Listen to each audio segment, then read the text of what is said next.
नमस्कार, मैं हूं रत्ना और आप देख रहे हैं सी न्यूज़ भारत। आइए रुक करते हैं इस वक्त की न्यूज़ बुलेटिन की ओर, जहां हम बात करेंगे अकोला की। बता दें कि अकोला में कलेक्टर कार्यालय में मुख्यमंत्री सहायता प्रकोष्ठ का उद्घाटन हुआ।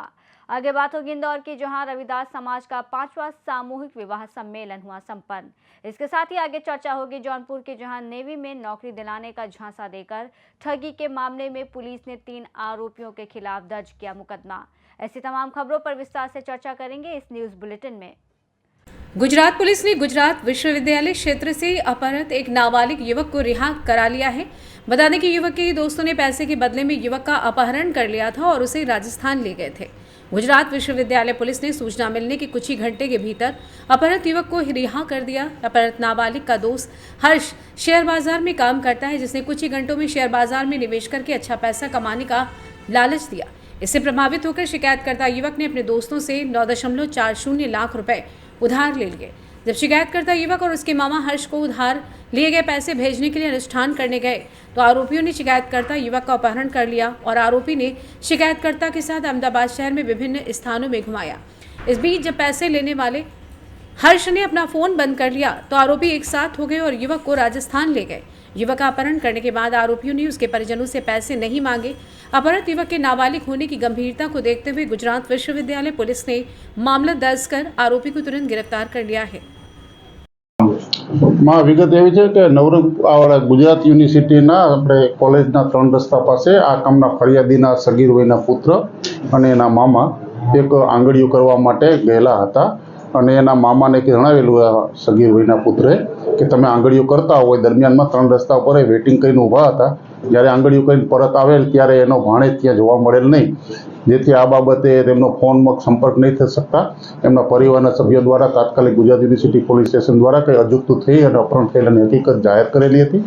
આ બાબતે સગીર વયના પુત્ર હોય જેને કારણે પોલીસ ઇન્સ્પેક્ટર SR બાવા દ્વારા તાત્કાલિક આની ગંભીરતા ગણી ટીમો બનાવી અને ટેકનિકલ સર્વેલન્સ તેમજ ઉપરી અધિકારીની સૂચના મુજબ હકીકત જાણવા મળેલી હતી કે એમના પુત્ર તથા તેમના દ્વારા જેમની સાથે સંપર્કમાં હતા એમના દ્વારા કંઈક હકીકતમાં કારણે બનાવ બનેલો હોવાની માહિતી આધારે એવી જાણવા મળેલું હતું કે એમનો પુત્ર જે એમના મિત્રોના સંપર્કમાં હતો એ એમની સાથે રહેલા હોય, જેથી આ બાબતે તપાસ કરતા આ કામના જે આરોપી જે છે જય કિશન ચૌધરી તથા મેહુલ ભરવાડ અને પૃથ્વી વાઘેલા આ બધા જે અહીંયા જે જીમ ખાતું ત્યાં ચૌધરીના સાથે એ સંપર્કમાં આવેલા હતા ભોગ બનનાર। अहमदाबाद से सी न्यूज़ संवाददाता योगेश गोस्वामी की रिपोर्ट। अकोला जिला कलेक्टर कार्यालय की नई इमारत में मुख्यमंत्री सहायता कक्ष का संचालन किया जाता है और इसका उद्घाटन आज यहां राज्य के श्रम मंत्री और जिले के पालक मंत्री आकाश फुंडकर एडवोकेट के हाथों हुआ। विधायक रणधीर सावरकर, जिला कलेक्टर अजीत कुम्हार, पुलिस अधीक्षक बच्चन सिंह आदि मौजूद थे। जरूरतमंदों को आवश्यक स्वास्थ्य सेवाएं और वित्तीय सहायता उपलब्ध कराने के लिए मंत्रालय में सबसे पहले मुख्यमंत्री राहत कोष प्रकोष्ठ की स्थापना की गई थी। मुख्यमंत्री देवेंद्र फडणवीस ने सुझाव दिया था कि ये सेवा नागरिकों को उनके अपने जिलों में आसानी से उपलब्ध होनी चाहिए। तदनुसार राज्य के सभी जिला कलेक्टर कार्यालयों में मुख्यमंत्री सहायता प्रकोष्ठ शुरू किए गए हैं। कार्यालय ने बताया कि इसके लिए जल्द ही एक अलग ऑनलाइन प्रणाली विकसित की जाएगी। अकोला महाराज से सी न्यूज़ संवाददाता धनराज सबकाल की रिपोर्ट। इंदौर में रविदास समाज का 5वां सामूहिक विवाह सम्मेलन संपन्न हुआ, जिसमें 14 नव युवतियों का विवाह हुआ। वहीं संत शिरोमणि रविदास दलित कल्याण उत्थान समिति के संरक्षक गबूर सिंह चौहान ने बताया कि रविदास समाज के 5वें सामूहिक विवाह सम्मेलन में समाज के 14 जोड़े नव युवक युवतियों की शादी संपन्न हुई। सभी जोड़ों को गृहस्थ जीवन का सामान दिया गया और मुख्य रूप से राऊ नगर परिषद अध्यक्ष विजय सिंह पाटीदार के माध्यम से सभी समाज के नवयुवक युवतियों को मुख्यमंत्री कन्यादान योजना के लाभ हेतु 51,000 रुपये नगर परिषद राऊ के माध्यम से दिलाए गए। कार्यक्रम में संस्था संरक्षक गबूर सिंह चौहान ने बताया कि समाज के लगातार 5वें सम्मेलन में सभी समाज के सर्वधर्म के नवयुवक युवतियों ने शादी की और सबसे बड़ी बात ये रही कि इस भव्य कार्यक्रम में 2 नवयुवक युवतियों ने इंटरकास्ट शादी की। इसमें संत शिरोमणि रविदास दलित कल्याण उत्थान समिति की मुख्य भूमिका रही। आने वाले समय में जातिगत मानसिकता रखने वाले लोगों के खिलाफ सभी जाति धर्म के लोग आपस में मिलजुल कर रहेंगे, यही समाज के महापुरुषों का सपना रहा है। समाज के अध्यक्ष गबूर सिंह चौहान द्वारा समाज की ओर से सभी को धन्यवाद दिया गया। मऊ विधानसभा से सी न्यूज़ संवाददाता रवि धीमान की रिपोर्ट। जौनपुर में नेवी में नौकरी दिलाने का झांसा देकर ठगी के मामले में जलालपुर पुलिस ने 3 आरोपियों के खिलाफ मुकदमा दर्ज किया है। आरोप है कि गौराबाद शाहपुर निवासी अजय यादव ने हंसीपुर गांव के लोकनाथ यादव से उनके बेटे सत्यम को नेवी में नौकरी दिलाने के नाम पर 5,45,000 रुपए ठगे और सत्यम को ईरान भेज दिया, जहां उसे बंद पड़ी जहाज पर काम करने को मजबूर किया गया। बेटे को वापस बुलाने के लिए आरोपियों ने लोकनाथ से 95,000 रुपए और ले लिए। बेटे के लौटने के बाद लोकनाथ ने पुलिस में शिकायत भी दर्ज कराई। पुलिस ने तीनों के खिलाफ केस दर्ज कर जांच शुरू कर दी है। आज आपने जफराबाद थाने पर एफआईआर दर्ज करवाया, क्या मामला है? जी हाँ, हमारे बच्चे को जो है कि एक गौरा बादशाहपुर थाना अंतर्गत अजय कुमार उर्फ सूरज जो है कि हमारे बच्चे को मर्चेंट नेवी में प्लेसमेंट कराने के नाम पर जो है कि पैसा लिया और गलत तरीके से फर्जी प्रपत्र बना करके वो हमारे बच्चे को यहाँ से भेज दिया। रजिस्ट्रेशन किसी दूसरे जो है कि शिप का कराया और भेज दिया किसी दूसरे शिप में। सारे प्रपत्र गलत थे, गलत तरीके से इसने भेज दिया और शिप पर जब बच्चे पहुँचे हैं तो वहाँ पे ख़राब जहाज़ यार्ड में लगी हुई थी रिपेयर के लिए। जौनपुर से सी न्यूज़ संवाददाता कृपाशंकर यादव की रिपोर्ट। संभल में तहसील के सामने पुराने थाना परिसर से वकीलों के चैम्बर को हटाकर बुलडोजर से खंडहर के मलबे के समतलीकरण का काम शुरू हो गया है। नए भवन के निर्माण के लिए शासन से स्वीकृति मिल चुकी है। गुरुवार को पुलिस की मौजूदगी में वकीलों के अस्थायी चैम्बर हटवाने के बाद जेसीबी से पुराने मलबे का समतलीकरण किया गया। पुरानी जर्जर बिल्डिंग में संचालित सीओ कार्यालय को जल्द ही नया भवन मिल जाएगा। इसके लिए खंडहर पुराने थाना परिसर में कवायद शुरू हो चुकी है। संभल से सी न्यूज़ संवाददाता अजय वीर सिंह की रिपोर्ट। टीकमगढ़ में मध्य प्रदेश श्रमजीवी पत्रकार संघ प्रदेश के श्रमजीवी पत्रकारों का सबसे बड़ा और सबसे पुराना एकमात्र प्रतिनिधि संगठन है जो इंडियन ट्रेड यूनियन एक्ट के तहत पंजीकृत है। प्रतिवर्ष अंतर्राष्ट्रीय मजदूर दिवस 1 मई को श्रमजीवी पत्रकारों की विभिन्न समस्याओं को लेकर प्रदर्शन और रैली के माध्यम से सरकार तक अपनी मांगें पहुंचाते हैं ताकि जनमानस से मान्यता प्राप्त लोकतंत्र के इस चौथे स्तंभ को मजबूत करने वाले श्रमजीवी पत्रकारों की समस्याओं का निराकरण हो सके। ज्ञापन में बताया गया है कि श्रमजीवी पत्रकारों को भी अपनी समस्याएं हैं, इसलिए आवश्यक है कि सरकार उन पर केवल सहानुभूति पूर्वक ध्यान दे बल्कि उनका निराकरण भी करे ताकि वे सहज रूप से अपने दायित्व का निर्वहन करते हुए लोकतंत्र की जड़ों को मजबूत बनाने में शासन की मदद कर सके। जिसको लेकर आज टीकमगढ़ में श्रमजीवी पत्रकार संघ के जिलाध्यक्ष श्री रघुवीर सहाय पस्तोर के सानिध्य में समस्त पत्रकारों ने मुख्यमंत्री के नाम कलेक्टर को ज्ञापन सौंपा। इसमें श्रमजीवी पत्रकार संघ की 21 सूत्रीय मांगों को लेकर ये ज्ञापन सौंपा गया है। आइए जानते हैं इस विषय में श्रमजीवी पत्रकार संघ अध्यक्ष रघुवीर सहाय पस्तोर का और क्या कुछ कहना था। मध्य प्रदेश श्रमजीवी पत्रकार संघ के प्रांताध्यक्ष के निर्देशानुसार मजदूर दिवस 1 मई को प्रतिवर्ष श्रमजीवी पत्रकार संघ की समस्याओं के निदान हेतु ज्ञापन मुख्यमंत्री के नाम दिया जाता है। कितने सूत्रीय ज्ञापन दिए? इस तारतम्य में आज समस्त जिले के श्रमजीवी पत्रकार संघ के साथी कलेक्टर महोदय के सामने 21 सूत्री ज्ञापन दिया, जिसमें मुख्य मांग ये है कि पत्रकार सुरक्षा कानून लागू किया जाए।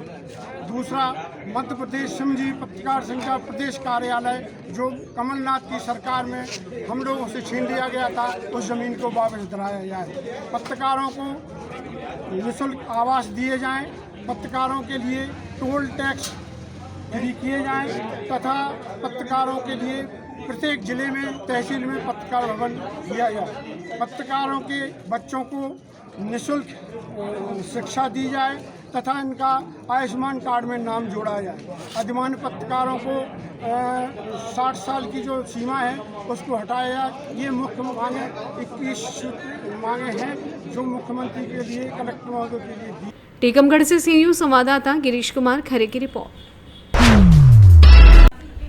बहनों के साथ नदी के किनारे बकरियां चराने गया बच्चा नदी में डूबा। बच्चे की नदी में डूबने की जानकारी मिलते ही परिजनों में कोहराम मच गया। काफी खोजबीन के बाद भी बच्चे का कोई सुराग नहीं लगा।